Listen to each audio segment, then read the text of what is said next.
Subscribe कीजिए bright future school of studies channel को और बेल आइकन दबाना ना भूलें, जिससे कि नए नए वीडियोस की जानकारी आपको सबसे पहले मिले। Bright future school of studies.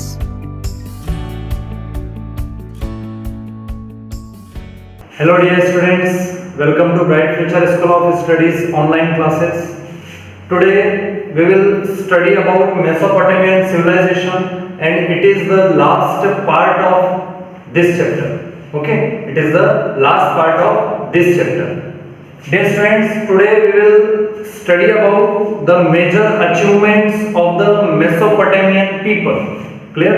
The major achievements of the Mesopotamian people in architecture, science and in other fields. Okay, if we talk about the major achievements, first of all let's talk about the architecture. Architecture means the art of building making. Clear?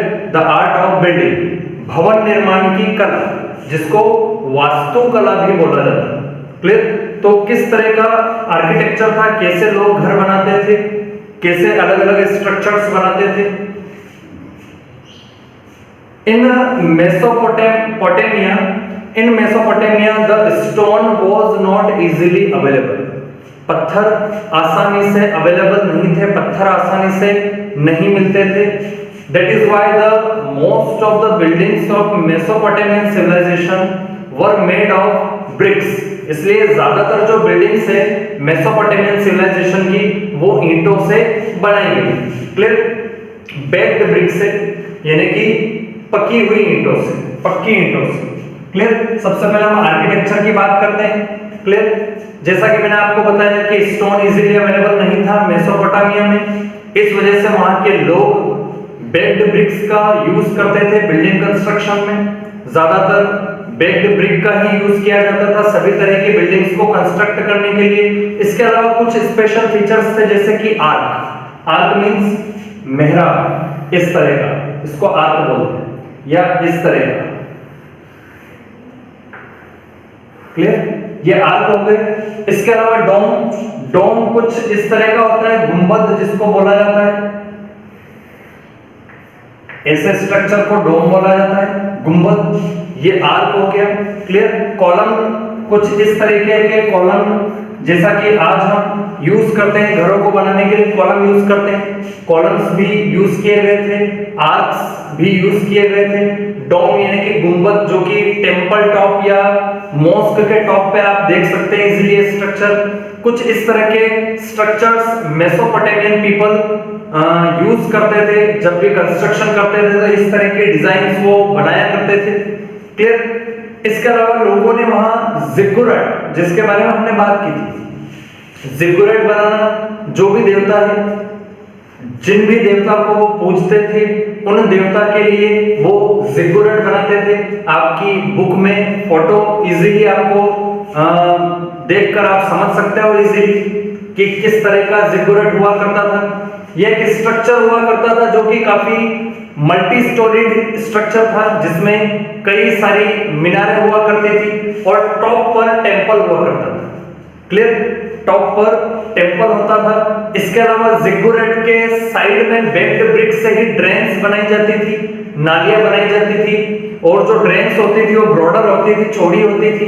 ये drains इसलिए बनाई जाती थी ताकि जिगुरट के आसपास का जो रेन वाटर है वो इजीली उसको डिस्पोज किया जा सके, डिस्चार्ज किया जा सके, और जिगुरट में पानी ना भर सके, इसलिए उसके आसपास ड्रेनेज सिस्टम काफी अच्छा बनाया जाता था। क्लियर? और जो मेन टेंपल हुआ करता था, जिस किसी भगवान की वो पूजा करते थे, उनका जो टेंपल हुआ करता था वो हमेशा टॉप पर हुआ करता था। उसके अलावा और भी रूम्स होते थे जिगुरट में। मल्टी स्टोरीड बिल्डिंग थी, यानी कि कई मंजिला इमारत हुआ करती थी जिगुरट। और जिगुरट वो अपने देवताओं को खुश करने के लिए, जिन देवता की वो पूजा करते थे उन देवताओं को खुश करने के लिए, उनकी वर्शिप करने के लिए, क्लियर, जिगुरट बनाए जाते थे। कई राजाओं ने, मेसोपोटामियन किंग्स ने जिगुरट बनवाए। क्लियर? और अलग अलग सिटीज के अलग अलग गॉड्स हुआ करते थे Mesopotamia. Is that clear? Ziggurat को सजाने के लिए प्रीशियस स्टोन्स, टाइल्स और मार्बल्स का भी यूज किया जाता था, जिनसे वो जिगुरट को डेकोरेट करते थे। प्रीशियस स्टोन्स मींस रत्न, क्लियर? रत्न को क्या बोला जाता है? Precious stones. तो प्रीशियस स्टोन्स का भी यूज किया जाता था, जिससे कि वो उस जिगुरट को, उस स्ट्रक्चर को डेकोरेट करते थे। इसके अलावा मेसोपोटामिया का एक स्ट्रक्चर जो कि उस सिविलाइजेशन का स्ट्रक्चर था, जो कि काफी फेमस रहा है और एंशिएंट वर्ल्ड के वंडर्स ऑफ द वर्ल्ड यानी कि दुनिया के अजूबों में उसको शामिल किया गया है, और उसका नाम है the hanging garden of Babylon. Babylon का हैंगिंग गार्डन। ऐसा कहा जाता है कि ये जो बेबीलोन का हैंगिंग गार्डन है, ये एक राजा जिनका नाम था नेबूकदनेस्सर, क्लियर?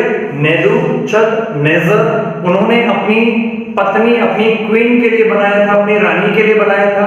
और उन्होंने हैंगिंग गार्डन इसलिए बनाया था क्योंकि उनकी जो क्वीन थी, उनकी क्वीन का जो बर्थ प्लेस था, जो नेटिव प्लेस था, वहां काफी हिली एरियाज थे, माउंटेनियस एरियाज थे। उनकी क्वीन उन माउंटेनियस हिली एरियाज को काफी मिस करती थी, इसलिए किंग नेबूकदनेस्सर ने अपनी वाइफ के लिए एक हैंगिंग गार्डन बनवाया था, जिसको हैंगिंग गार्डन ऑफ बेबीलोन के नाम से जाना जाता है, क्लियर?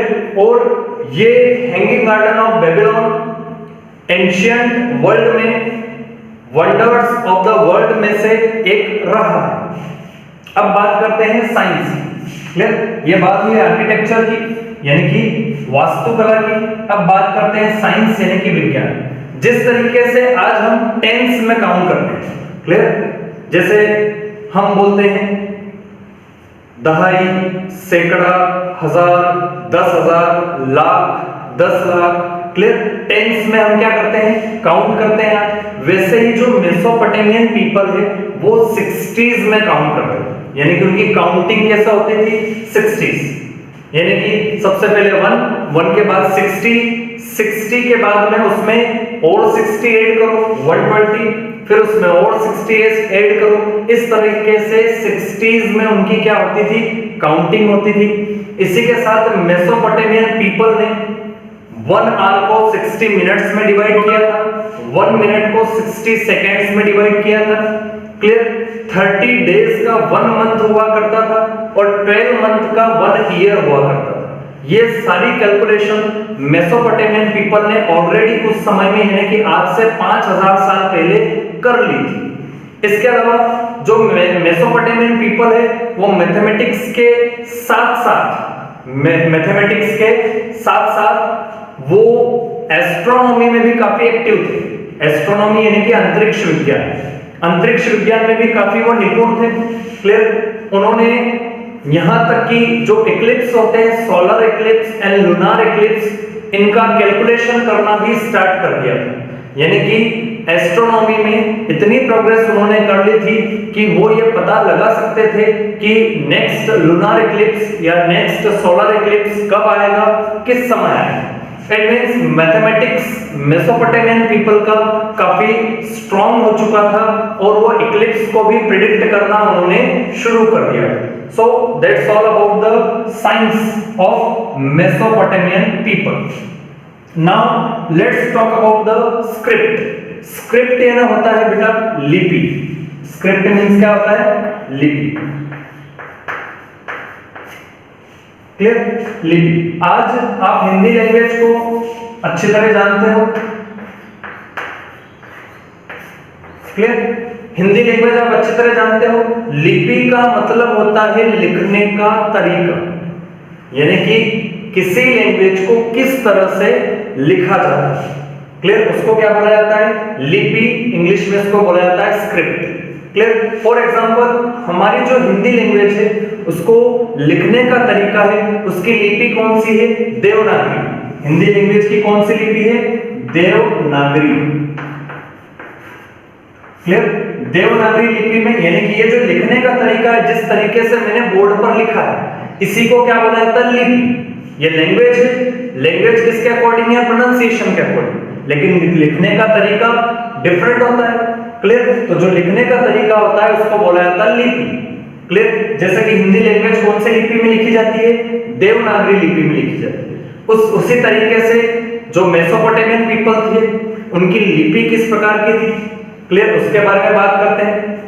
जब मेसोपोटामियन लोगों ने व्यापार व्यवसाय करना शुरू कर दिया, दूसरे देशों के साथ उन्होंने व्यापार करना शुरू कर दिया, तो ये बहुत जरूरी हो चुका था कि वो राइटिंग्स का एक हिसाब किताब रखे, रिकॉर्ड रखे। यानी कि जब व्यापार आपने शुरू कर दिया है तो आपने कितने रुपए में चीजें खरीदी है, कितने में आपने बेची है, आपको प्रॉफिट हुआ है या लॉस हुआ है, ये सारे रिकॉर्ड्स रखना काफी जरूरी हो चुका था। क्लियर। जो सुमेरियंस थे उन्होंने एक राइटिंग इन्वेंट की थी आज से लगभग 5,500 साल पहले। सुमेरियंस यानी कि वही मेसोपोटामियन पीपल, उन्होंने राइटिंग का इन्वेंशन कर लिया था आज से करीब 5,500 साल पहले। 5,500 years ago the Sumerians invented the writing। Clear. लिखना उन्होंने शुरू कर दिया था। जो मेसोपोटामियन सिस्टम ऑफ राइटिंग था उसको क्यूनेफॉर्म के रूप में जाना जाता है। किस रूप में जाना जाता है? क्यूनेफॉर्म।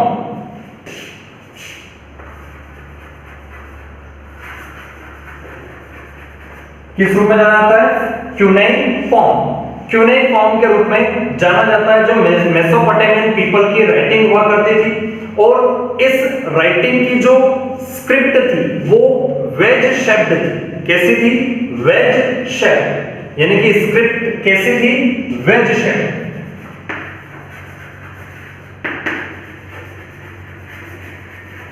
क्लियर।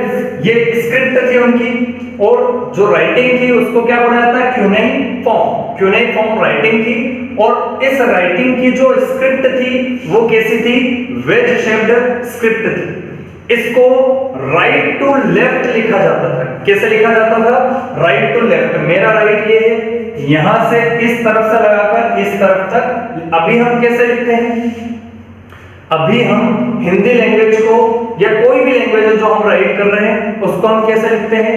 Left to right. ये मैं ऐसे खड़ा हूं, ये मेरा लेफ्ट है, ये मेरा राइट है। अभी हम कैसा राइट कर रहा हूं मैं? Left to right.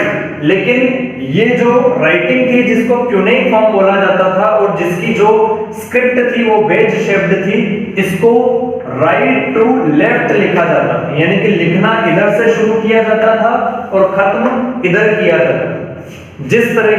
जिस तरह से कश्मीरी लैंग्वेज को राइट टू लेफ्ट लिखा जाता है।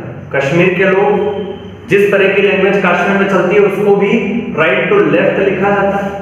क्लियर। उसी तरह जो मेसोपोटामियन पीपल थे उनकी जो लैंग्वेज थी उसको भी राइट टू लेफ्ट लिखा जाता है। क्लियर। जितनी भी राइटिंग्स मेसोपोटामियन पीपल की मिली है वो राइटिंग मिली है क्ले टेबलेट्स के ऊपर, यानी कि मिट्टी के जैसा ये बोर्ड आपको दिखाई दे रहा है वैसे इसके पार्ट्स हम कर देते हैं। ये 1 पार्ट हो गया, ये 2 पार्ट। ऐसे टैबलेट्स हुआ करती थी, लेकिन वो किसकी होती थी? मिट्टी की। उन मिट्टी की यानी कि पेजेस की प्लेस पे क्ले टैबलेट्स के ऊपर लिखा जाता था। Clear. Mesopotamian people wrote on the clay tablets. Clear. यूं समझ लो कि जिस तरीके से एक बुक का एक पेज होता है, एक कॉपी का एक पेज होता है, उसी तरह एक टैबलेट उसके आगे और पीछे दोनों तरफ वो राइट करते थे। इस तरीके से राइटिंग उन्होंने की। Clear. The most famous of these are the tales about the legendary hero Gilgamesh। Clear. इसमें सबसे फेमस राइटिंग जो मेसोपोटामिया की थी वो थी the legendary hero of Gilgamesh. Legendary hero of Gilgamesh की जो राइटिंग थी, क्लियर, किस्सा था, कहानी थी, वो सबसे फेमस थी Mesopotamia. Is that clear? Okay, now we will study about the Hammurabi's code of law. Clear. Hammurabi's code of law. Clear. जैसे इंडिया में आज आपने नाम सुना होगा आईपीसी। आईपीसी ये कोड ऑफ लॉ है इंडिया का। इसका फुल फॉर्म होता है Indian penal code. Indian penal code को हिंदी में बोलते हैं भारतीय दंड विधान। भारतीय दंड विधान आईपीसी में, इंडियन पेनल कोड में यानी कि भारतीय दंड विधान में अलग अलग तरह के क्राइम्स के लिए अलग अलग तरह की पनिशमेंट्स मेंशन की गई है कि किस तरह के क्राइम के लिए किस तरह की पनिशमेंट दी जानी चाहिए। तो पूरे वर्ल्ड का जो अर्लीस्ट सबसे पुराना कोड ऑफ लॉ है, दंड विधान है, वो माना जाता है मेसोपोटामियन किंग हम्मुराबी का कोड ऑफ लॉ। क्लियर? यानी कि पूरे विश्व में सबसे पुराना दंड विधान, पहला ऐसा राजा जिसने कुछ नियम बनाए, जुर्म के लिए अलग अलग, क्राइम्स के लिए अलग अलग पनिशमेंट्स डिसाइड की। Clear?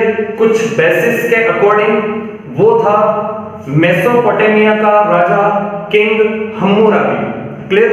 Hammurabi's code of law is the earliest code of law in the world. ऐसा माना जाता है कि यह पूरे विश्व का सबसे पहला दंड विधान। क्लियर? ऐसा माना जाता है कि बेबीलोनिया का एक राजा जिसका नाम हम्मुराबी था, जिसका शासन 1792 से लगाकर 1750 BCE, before common era. Clear? 1792 से लगाकर 1750 BCE तक था। उसने एक कोड ऑफ लॉ प्रिपेयर करवाया था और एक बहुत बड़े स्टोन के ऊपर, बहुत बड़े पत्थर की, स्टोन की स्लेब के ऊपर उसने इन लॉज को मेंशन करवाया। ऐसा माना जाता है कि उस स्टोन स्लेब के ऊपर 282 लॉज मेंशन किए गए, 282 कानूनों को लिखा गया था उस बड़ी सी स्टोन स्लेब के ऊपर। ये जो कानून थे ये अलग अलग फील्ड में किए गए क्राइम्स के लिए थे, जैसे कॉमर्स यानी कि व्यापार व्यवसाय में किए गए जुर्म, फैमिली में कोई विवाद हो जाता है उसमें परिवार में किए गए जुर्म। क्लियर? सिविल एंड क्रिमिनल यानी कि दीवानी और फौजदारी कानून। क्लियर? इसके अलावा क्रिमिनल डिस्प्यूट्स, किसी तरह का वाद विवाद झगड़ा, उसके अकॉर्डिंग हम्मुराबी ने सभी के लिए अलग अलग पनिशमेंट्स डिसाइड की थी और उन पनिशमेंट्स को एक बड़े से स्टोन स्लेब के ऊपर लिखवाया भी था। क्लियर? और टोटल कितने लॉज मेंशन थे उस स्टोन स्लेब के ऊपर? 282 लॉज उस स्टोन स्लेब के ऊपर मेंशन थे। इसके अलावा जो जुर्म है वो कितना बड़ा है, जिस व्यक्ति ने किया है उसका स्टेटस क्या है, यानी कि वो गरीब है, अमीर है, ऑफिसर है, क्लियर, क्या है, किस पोजीशन पे है, उसके अकॉर्डिंग उसको पनिशमेंट दी जाती थी। Clear? According to the intensity और we can say that sensitivity of crime, यानी कि कितना गंभीर जुर्म है उसके अकॉर्डिंग सजा दी जाती थी। और ऐसा माना जाता है कि Hammurabi's code of law is the world's oldest code of law. ऐसा माना जाता है कि ये जो दंड विधान है हम्मुराबी का, ये दुनिया का सबसे पुराना दंड विधान है जो कि मेसोपोटामियन सिविलाइजेशन के रिमेन्स आर्कियोलॉजिकल सोर्सेस के थ्रू हमें पता चला। Clear? Now at last let's talk about the decline of this civilisation. Decline means पतन। मेसोपोटामियन सिविलाइजेशन काफी लंबे समय तक चली, हजारों सालों तक चली, काफी प्रोग्रेस किया साइंस के फील्ड में, आर्किटेक्चर के फील्ड में, रूलिंग के फील्ड में, गवर्निंग के फील्ड में, हर फील्ड में मेसोपोटामियन पीपल ने प्रोग्रेस की। बेबीलोनिया एक इंपॉर्टेंट सिटी थी इस सिविलाइजेशन की। उर सबसे बड़ी सिटी थी इस सिविलाइजेशन की। उर में ही सबसे बड़ा जिगुरट मिला है। क्लियर? सबसे बड़ा स्ट्रक्चर मिला है। इसके अलावा एक राज्य था इसमें जिसको बेबीलोन बोला जाता था, जहां का एक जो स्ट्रक्चर है जिसको हैंगिंग गार्डन ऑफ बेबीलोन बोला जाता है, जो कि वर्ल्ड फेमस था और दुनिया के अजूबों में से एक माना जाता था, जो कि एक राजा ने अपनी रानी के लिए बनवाया था। क्लियर? तो जो मेसोपोटामियन पीपल थे उन्होंने हर फील्ड में प्रोग्रेस की, लेकिन एक्चुअल में डिक्लाइन का कारण क्या था? What was the reason of decline of this civilisation? The archaeologist didn't know about this incident. Clear? इस घटना के बारे में कोई भी निष्कर्ष नहीं निकाल पाए हैं आर्कियोलॉजिस्ट कि किस कारण इस सिविलाइजेशन का पतन हुआ, किस कारण यह सिविलाइजेशन खत्म हुआ। Clear? May be possible a flood came in the Tigris and Euphrates river, may be possible बाढ़ के कारण, may be possible earthquake, may be possible any other natural disaster. लेकिन अभी तक कुछ भी हम क्लियरली नहीं कह सकते हैं कि मेसोपोटामियन सिविलाइजेशन के डिक्लाइन होने का क्या रीजन था। इसका पता आर्कियोलॉजिस्ट अभी तक नहीं लगा पाए। बट ये सिविलाइजेशन वेल डेवलप्ड थी, काफी अचीवमेंट्स अचीव की थी यहाँ के लोगों ने डिफरेंट फील्ड्स में, ये तय है। और मेसोपोटामियन सिविलाइजेशन हमें बताती है कि जो सब कुछ आज हमने हासिल किया है वो आज से 5000 साल पहले मेसोपोटामियन पीपल हासिल कर चुके थे। क्लियर? जो कि हमारी सभ्यता, हमारे इतिहास को और ज्यादा बढ़ावा देते हैं। And keep it in your mind, the place where the Mesopotamian civilization was in existence is presently known as Iraq।